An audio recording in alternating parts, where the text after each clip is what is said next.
Hello friends, welcome back to third day of Delhi Agra Amritsar train. മൂന്നാം ദിവസം ഞങ്ങൾ ആദ്യം തന്നെ പോയത് റെഡ് ഫോർട്ടിലേക്കാണ്.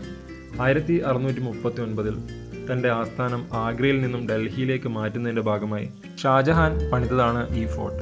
താജ്മഹൽ കൺസ്ട്രക്ട് ചെയ്ത അതേ ഡിസൈനേഴ്സ് തന്നെയാണ് റെഡ് ഫോർട്ടിൻ്റെ കൺസ്ട്രക്ഷൻ്റെയും ഭാഗമായിരിക്കുന്നത്. ഷാജഹാന് ഇഷ്ടപ്പെട്ട കളറായിരുന്നു റെഡും വൈറ്റും. അതുകൊണ്ടാണ് അദ്ദേഹം ഇതിൻ്റെ കൺസ്ട്രക്ഷന് ചുവന്ന കളർ സെലക്ട് ചെയ്തത്. 1947 ഓഗസ്റ്റ് 15 ജവഹർലാൽ നെഹ്റു ഈ കോട്ടയുടെ ലാഹോറി ഗേറ്റിൽ വെച്ചാണ് ഇന്ത്യൻ പതാക ആദ്യമായി ഉയർത്തിയത്. റെഡ് ഫോർട്ടിൻ്റെ പുറത്തുനിന്ന് ചുറ്റിക്കണ്ട് കുറച്ച് ഫോട്ടോസ് എടുക്കുക എന്ന് മാത്രമായിരുന്നു ഞങ്ങളുടെ ടൂർ ഷെഡ്യൂൾ ഉണ്ടായിരുന്നത്. അതുകൊണ്ട് തന്നെ വളരെ കുറച്ച് സമയം മാത്രമേ ഞങ്ങൾ ഇവിടെ ഉണ്ടായിരുന്നുള്ളൂ. റെഡ് ഫോർട്ടിൽ നിന്നും ഞങ്ങൾ നേരെ പോയത് ഇന്ത്യ ഗേറ്റിലേക്കാണ്. ഇന്ത്യ ഗേറ്റ് ഇതൊരു വാർ മെമ്മോറിയലാണ്. 1914 മുതൽ 1921 വരെ നടന്ന ഫസ്റ്റ് വേൾഡ് വാറിൽ പങ്കെടുത്ത 74,000-ഓളം വരുന്ന ബ്രിട്ടീഷ് ഇന്ത്യൻ ആർമിയുടെ സ്മരണയ്ക്ക് വേണ്ടിയാണ് ഇന്ത്യ ഗേറ്റ് നിർമ്മിച്ചിരിക്കുന്നത്. 1921 ഇതിൻ്റെ ഫൗണ്ടേഷൻ സ്റ്റോൺ ലേ ചെയ്തെങ്കിലും നീണ്ട 10 വർഷ കാലമെടുത്തു ഇതിൻ്റെ കൺസ്ട്രക്ഷൻ കംപ്ലീറ്റ് ചെയ്യാൻ. 1931 ലോർഡ് ഇർവിനാണ് ഇന്ത്യ ഗേറ്റ് ഉദ്ഘാടനം ചെയ്തത്.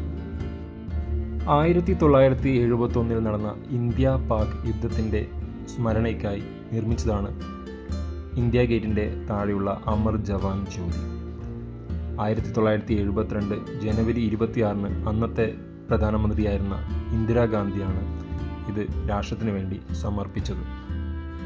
ഇന്ത്യ ഗേറ്റ് വാർ മെമ്മോറിയലാണെന്ന് പറഞ്ഞല്ലോ.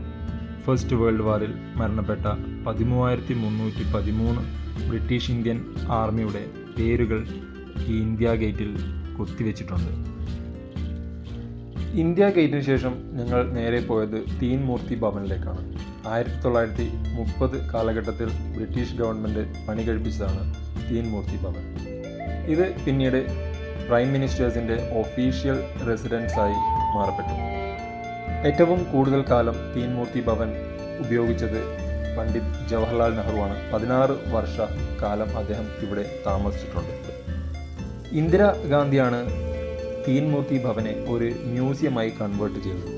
ഇന്ന് തീൻ മൂർത്തി ഭവൻ എന്ന് പറയുന്നത് നെഹ്റു മ്യൂസിയവും നെഹ്റു ലൈബ്രറിയും പ്രധാനമന്ത്രി സംഗ്രഹാലയ എന്നീ പല സ്ഥാപനങ്ങൾ ചേർന്നിട്ടുള്ളതാണ്. വിദേശ രാജ്യങ്ങളിൽ നിന്നും നമ്മുടെ പ്രധാനമന്ത്രിമാർക്ക് ലഭിച്ച ഉപഹാരങ്ങൾ ഇവിടെ പ്രദർശനത്തിന് വെച്ചിട്ടുണ്ട്. ജവഹർലാൽ നെഹ്റു മുതൽ നരേന്ദ്രമോദി വരെ ഉള്ള എല്ലാ പ്രധാനമന്ത്രിമാർക്കും ലഭിച്ച ഉപഹാരങ്ങൾ നിങ്ങൾക്ക് ഇവിടെ കാണാൻ പറ്റും. ഇന്ത്യയിലുള്ള 4 നെഹ്റു പ്ലാനറ്റേറിയങ്ങളിൽ ഒന്ന് സ്ഥിതി ചെയ്യുന്നത് തീൻ മൂർത്തി ഭവനിലാണ്.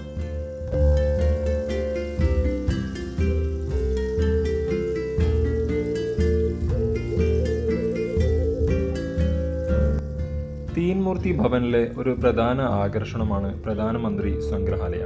സ്വാതന്ത്ര്യത്തിന് ശേഷമുള്ള എല്ലാ പ്രധാനമന്ത്രിമാരുടെയും ബഹുമാന സൂചകമായി അവരെക്കുറിച്ചുള്ള എല്ലാ വിവരങ്ങളും രാഷ്ട്രത്തിന് വേണ്ടി അവർ നൽകിയ സംഭാവനകളെക്കുറിച്ചും ഒരു വിശദമായ വിവരങ്ങൾ നൽകുന്ന ഒരു മ്യൂസിയം തന്നെയാണ് പ്രധാനമന്ത്രി സംഗ്രഹാലയ.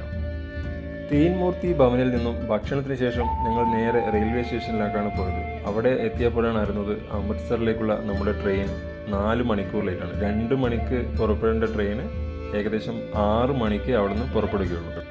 നമ്മുടെ ടൂറിൻ്റെ താളം ചെറുതായിട്ടൊന്ന് തെറ്റിയത് ഇവിടെ മുതലായിരുന്നു. ഭക്ഷണത്തിന് ചെറിയ പ്രോബ്ലം വന്നു. AC വെയിറ്റിംഗ് റൂമിൽ കാല് കുത്താൻ സ്ഥലമില്ല. പിന്നെ വേറെ വഴിയൊന്നുമില്ലല്ലോ. ചേരയത്തിൽ നിന്ന് നാട്ടിൽ പോയാൽ നടുക്കഷം തന്നെ നിന്നു. ഒരു മുണ്ടെടുത്ത് അവിടെ തറയിൽ പിരിച്ചു അവിടെ തന്നെ കിടന്നു. എല്ലാവരും അതുപോലെ തന്നെ പേപ്പറും മറ്റും ഉപയോഗിച്ച് അവിടെ തന്നെ സമയം ചെലവഴിച്ചു. ട്രെയിൻ അമൃത്സർ എത്തുമ്പോൾ ഏകദേശം 2:30 മൂന്നാം ദിവസം എൻ്റെ ചെറിയൊരു ട്രാജഡി ആണെങ്കിലും it was a wonderful experience in the train. Salim Kumar Thilakkam സിനിമയിൽ പറഞ്ഞ പോലെ 4ാം ദിവസത്തെ ഒരു അടിപൊളി വീഡിയോയുമായി വീണ്ടും കാണാം. It's Arun signing off. By.